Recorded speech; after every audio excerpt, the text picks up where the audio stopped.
It's a vibe, it's a vibe right here on Bogart Rhythm. Man, we've been kicking it off, aka with The World Is Yours coming through strong. The Les before that with North 94 Freestyle, Ricky Rick, Boss Zonke, Dada Memories. What a way to kick it off. I'm loving the vibe right now. And as I said, we always got the interviews. And today, it's nothing different. I'm sitting with a man who's making waves within the entertainment sphere. He's rocking the musical industry. He's doing his thing. I'm sitting with my brother, DJ Bucks. How you doing, King? Yo, original Don Dada, how you doing, man? I'm good, King. Awesome, King. Man, Awesome. I'm so glad that you could join us here. And, you know, I like to begin where everything began. And I think for you, it would be, where did the love of music come from? Oh, man. I feel like the love of music came from me hearing my elder siblings playing Sunday music each and every weekend without fail. Nice. As I was growing up. And that later transcended into the love of dancing. So through the love of dancing and music, everything just intertwined. Yeah. Oh man, that's beautiful.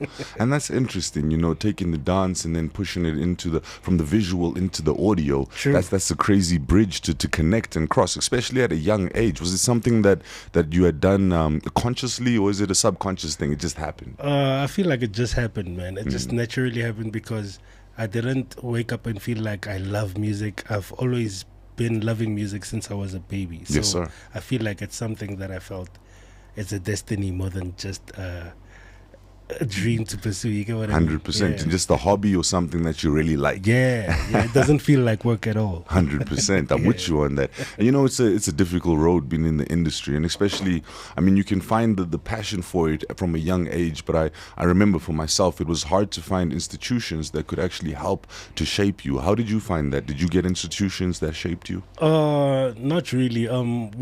I started a dancing group in my township where I come from, Soshanguve, Pretoria. Nice. So we just started dancing and going to community halls and competing with other dancers, and from that, artists started seeing those dance competitions and started literally saying, "Dog, we want you to be a choreographer for our dancers or Beautiful. one of our dancers." So from going from dancing for DJ Cleo to this other artist called Matapelo, that was back in the early 2000s. To DJ Choice, it just went from artist to artist until I felt like I can make this music that I'm dancing to. So yeah. And how did it feel stepping into the studio and now creating your own sound? It felt like it had to be. You know what I mean? Nice. It felt worth it. It felt it was the greatest feeling I've ever had in my life, being in the studio, like having to think of something and put it into a machine, and it actually turns into something that hundreds and thousands of people listen to all over the world. It was mind-blowing. So yeah, man, it was an incredible feeling. And how was it bridging from the dancing? Because, you know, for example, with dancing, when you look at the counts, you're looking at an 8 count, right? And when you're doing music, you're half in that, you're doing 4. It's a 4 bars, and you're messing with the bars. How was that transition? Was it easier to go into the music, I assume, or did you use the rhythm from the dancing, or saying, okay, I know what's commercially viable, let me put that into my music? I guess, like, I've as a person that grew up with music, and a person that has been studying dance, I've been watching, like, my most favorite dance was from Congo. You get what I mean? Okay, shout out. So the Congolese people like Fali Ipupa, Werason, Kofi Olomide, they used to dance in 4s. Okay. Instead of 8s. So nice.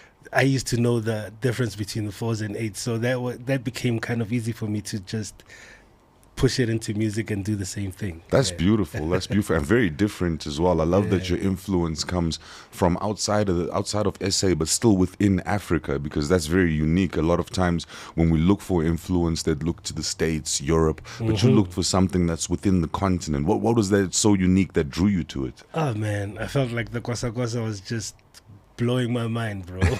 Nice.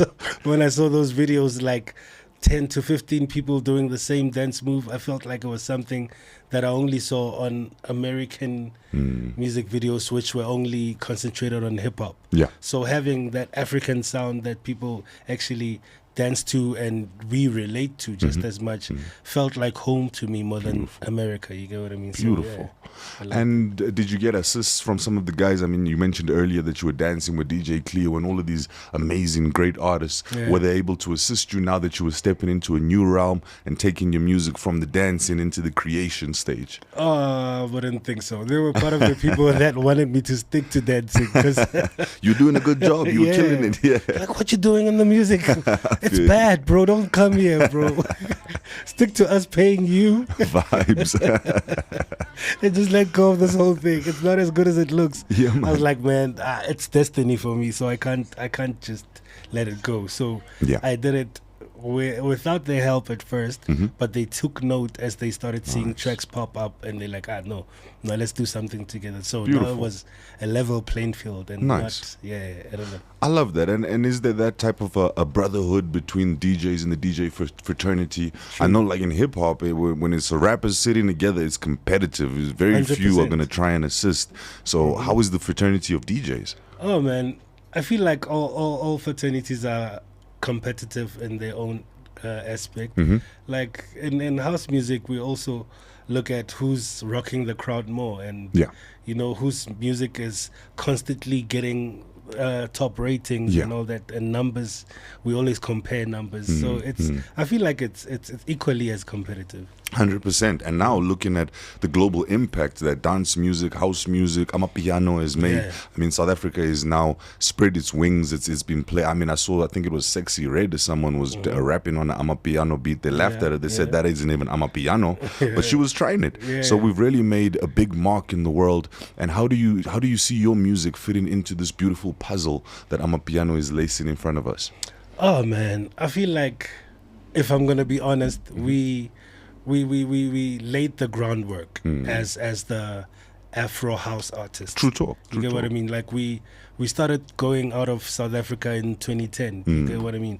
Performing in Angola, performing in Mozambique, performing in Nigeria, as the well. UK, Portugal, Brazil, America. You get what I mean? So all these places, we have been knocking on those doors, and for them, they started paying attention when house music was starting to get that influence that it needed. That with big boost. Exactly. Black Coffee came in and Black gave it an Coffee was just injection. messing up everywhere, and people started being interested. Like, what has South Africa got to give? Yeah. And I feel like that lockdown really helped us. Yes, true. Because it got people to actually sit down and actually focus on what's really happening on the internet in and around the world. Of course. Yeah, for them to just take that opportunity like a hot baton and just run with it is incredible. And we would love to see it getting better and better and better. And man, I feel like our music has always been in that space. Of course, yeah. It's always been in that space. I have to agree. I mean, if you go back and you look at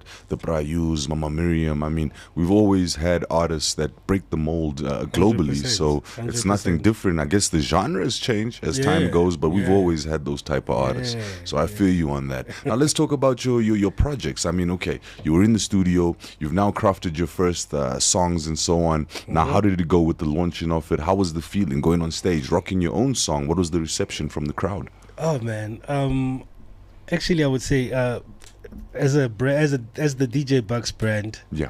for it to be a standalone brand, it took a very long time because a lot of people that I was working with felt like, as a unit, we can do more than as individuals. Of You get what I course, mean? yeah. So I started off working with African Roots. Nice. Then from African Roots, migrated into being Black Motion. Okay. That's if I'm not powerful. mistaken. That's beautiful. We were Black Boys, then we became Black Motion. Yeah. Oh yeah. I'm sorry, I got it mixed up. We were Black Boys with the African Roots members inside and the Black Motion people inside. Yeah. Then we became one group as Black Like Motion. ABSA, you amalgamated. Yeah. We I like the amalgamated vibe. into Black Motion, and then we split apart. Then there was Black Motion and African Roots. Mhm. Yeah, and then I became a loner because I felt like I didn't want to be in those You don't want to be mix-ups tied and all down. that Yeah, stuff. Yeah.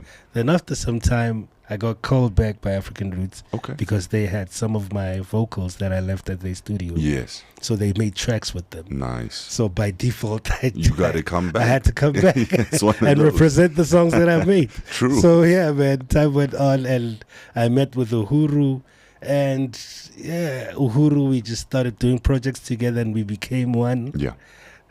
After that, there was Udu, and then Beautiful. back to African roots. And then I was like, nah.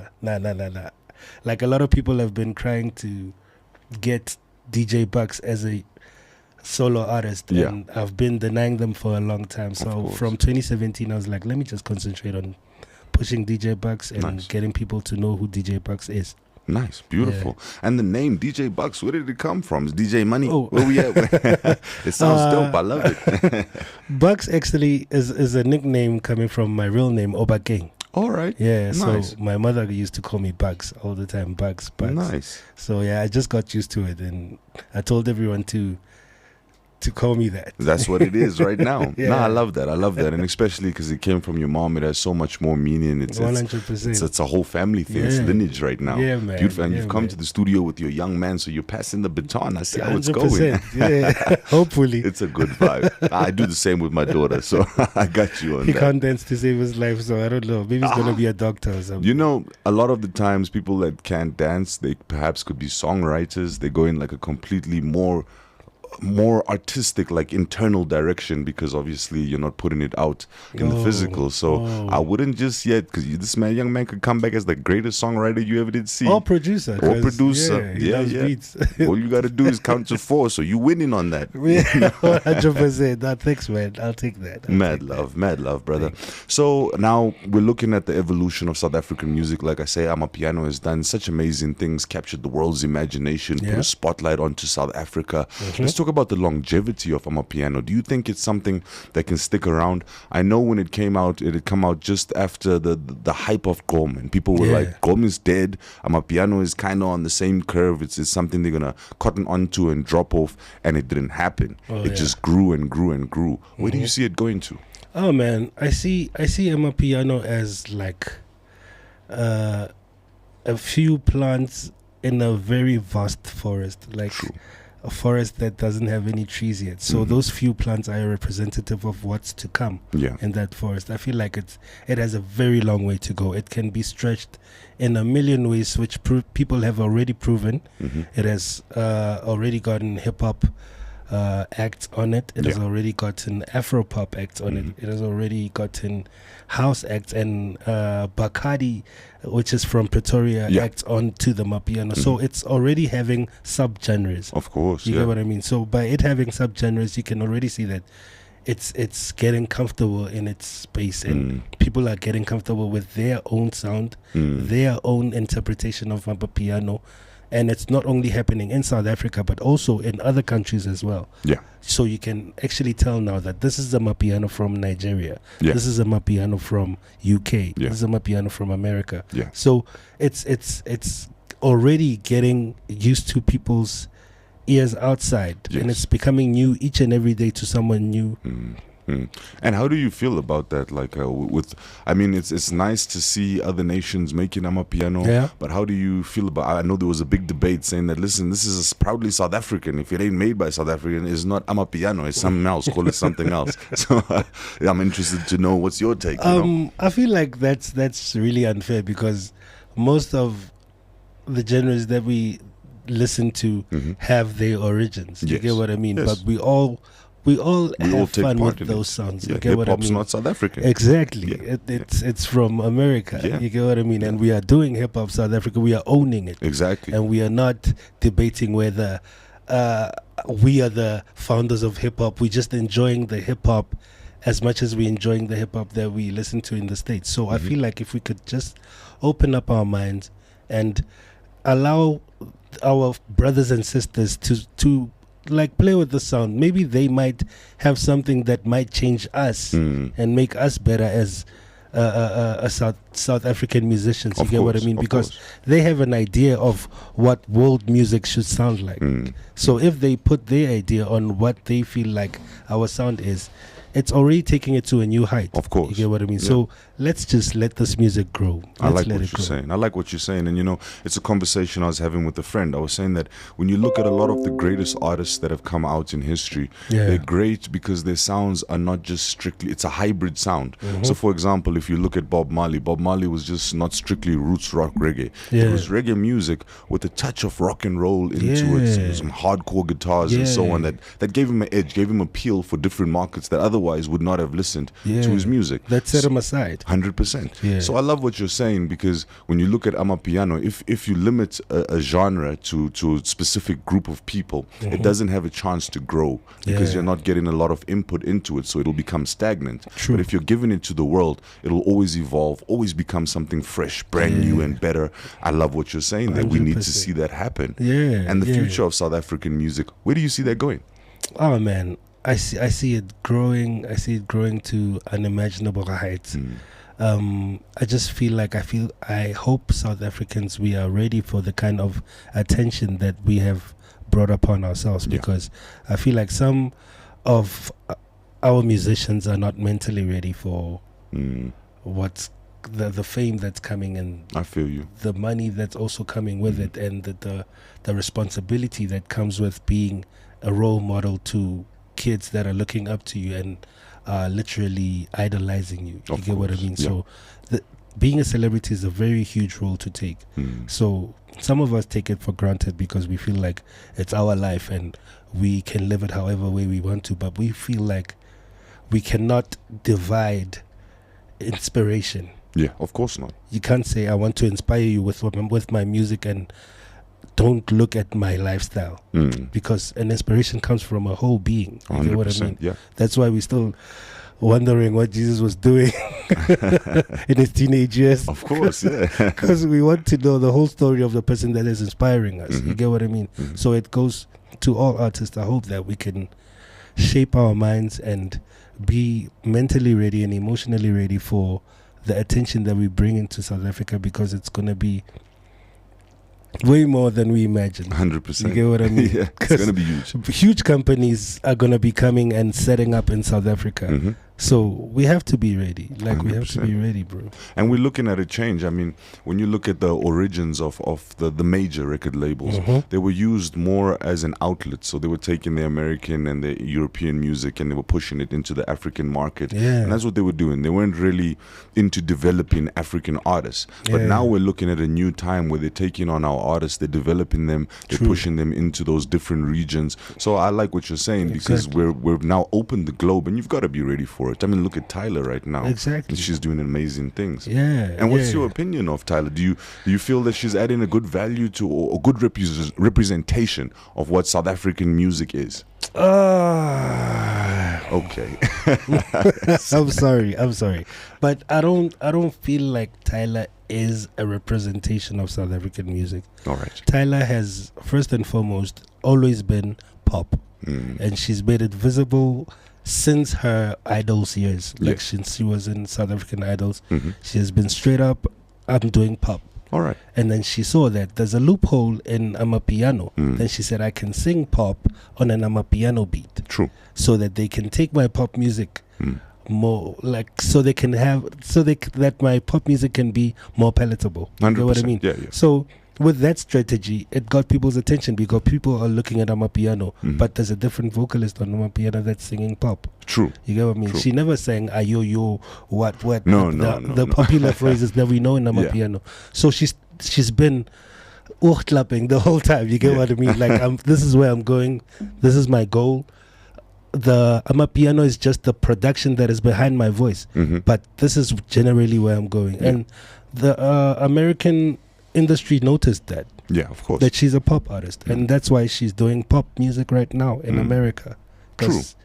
That's been her destiny, and that's what she's following right now. Very true. And I guess you could say that she's kind of birthing a subgenre of Amapiano, because you'll get other pop artists that look at that and say, well, that could be something we can do. Yeah, so 100%. That's quite cool. And I mean, you look at Afro pop, I guess that's how that was also formed, and Afro soul is coming slightly off of that into its own direction, more chilled out, but it's an offspring of Afro pop. So it's quite a beautiful circle of musical life we've got going on there. Yeah, it's like if maybe one of the Mali brothers start to dabble on top of a piano beat and do an album, and it becomes the biggest thing in the world. You can't just start calling him an piano artist. No, of course. Because of the album and the numbers and everything. Even though it's the biggest thing that he's ever done. But people know that this is not a piano artist. Of course, yeah. It's an artist that did say a feature. It would be called a feature, yeah. I mean, I've seen Damien on a song with Skrillex. I mean, Skrillex is a DJ. It's a whole different techno type of vibe. He's not a techno artist, but it's a musical feature. 100%. And I think it's also a point that I like to make to the young people is that don't box yourself in.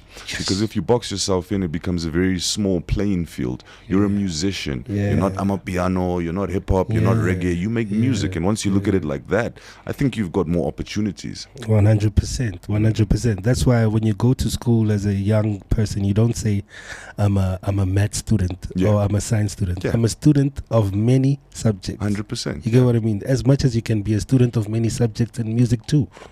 True. House is a subject, hip-hop is a subject, reggae is a subject. You can master them all if you put your mind to it. That's 100%. How God made us. And I mean, when you look at it from a schooling system, it's only in your last 2 years where they make you specialize. So you're not a specialist until you've actually learned all of the basics. You've got to cover all of the basics to a great degree before you can start specializing in something. Exactly. And somehow all of the basics play a certain role to the last thing that you're going to be doing for the rest of your life. True. So you see the importance of all the little things that you were doing around you that build you and make you who you are. So I feel like in musicians, as long as you don't build yourself by taking note of the music that's happening around you, you won't be the biggest that you can be. That's very true. So right now I want to know, what's your favorite at this moment in time, performing or creating? Oh man, I love creating, but I love performing too. It's a hard choice. Like it's a very hard choice, because creating actually exposes me to what my mind is capable of. Performing is just presenting what my mind is capable of. You get what I mean? So at the inception of ideas coming to life, me singing something to myself and thinking it doesn't make sense until I record it, and then it makes a whole lot of sense, and I'm like, damn.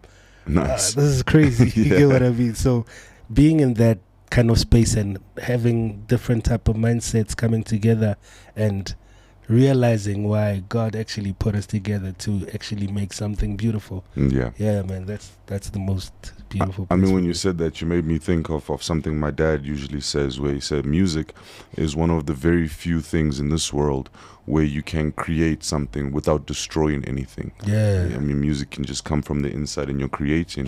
Whereas anything else, you have to break or destroy something to make something. So it's a very powerful thing right there. 100%. Your favorite song that you've worked on, what is it? And why? Oh man, I would say Soweto Baby. Okay. The song that I did with Wizkid and Maporesa. Yeah, man. That song is very special to me because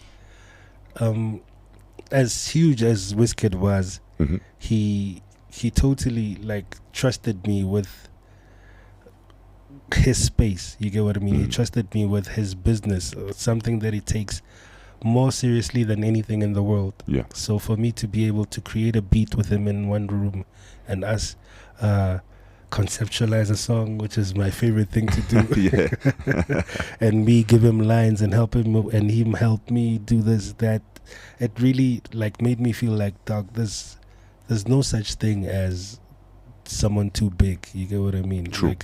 Talent is the one thing that talks after everything dies down. Of course. Yeah, being noticed by someone of that stature and that magnitude, and being trusted fully with a project, that was incredible for me. So that's beautiful. That is a memory. No, that's very beautiful. That's very beautiful. I mean, you had his vision in your hands. So I literally feel what you're saying.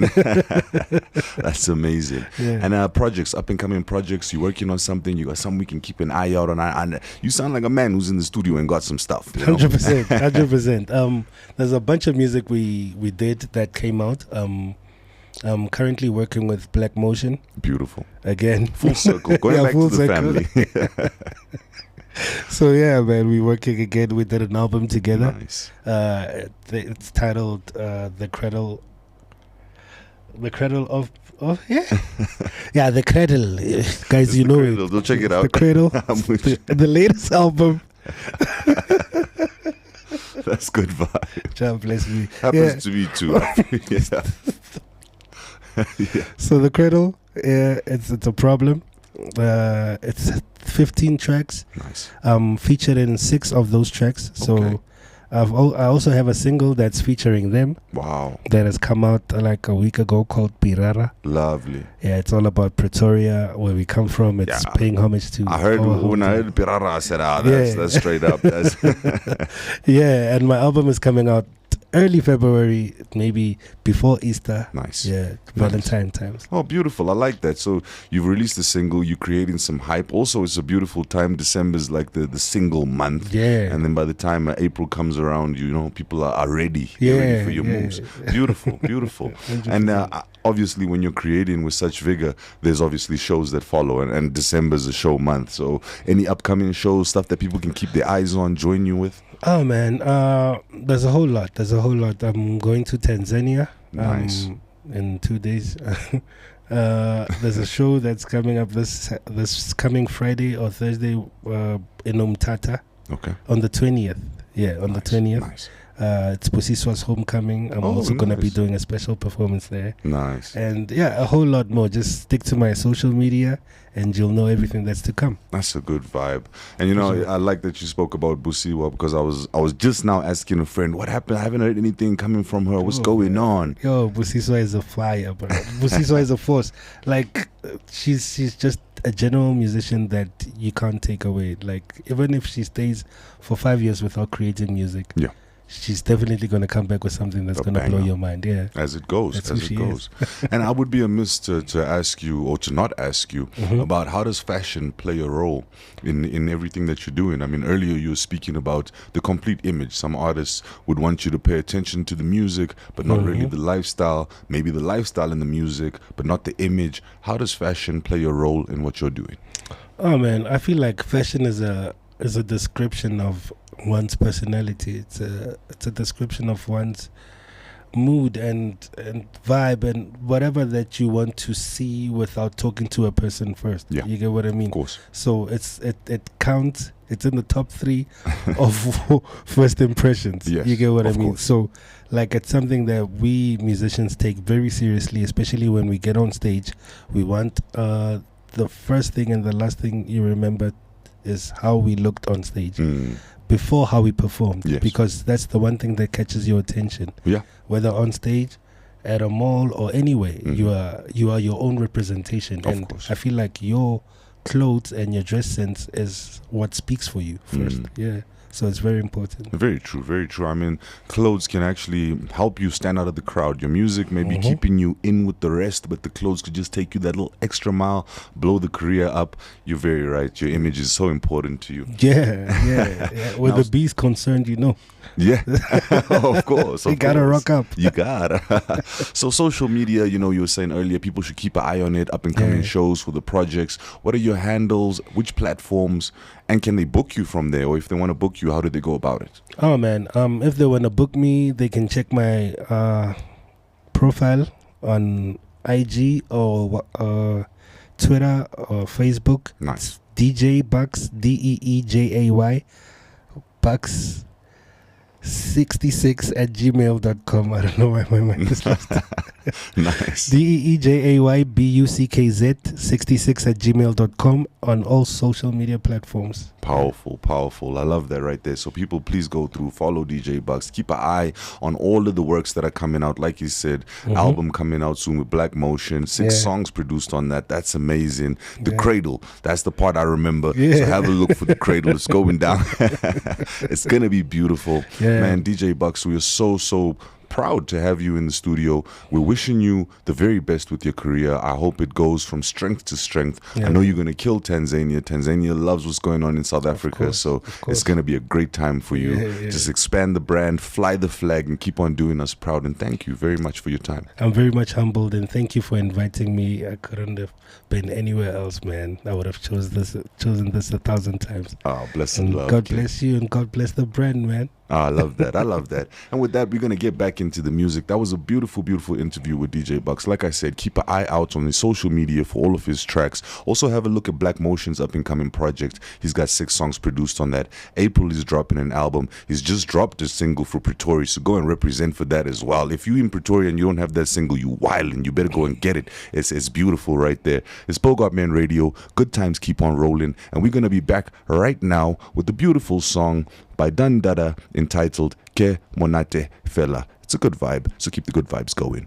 Boom!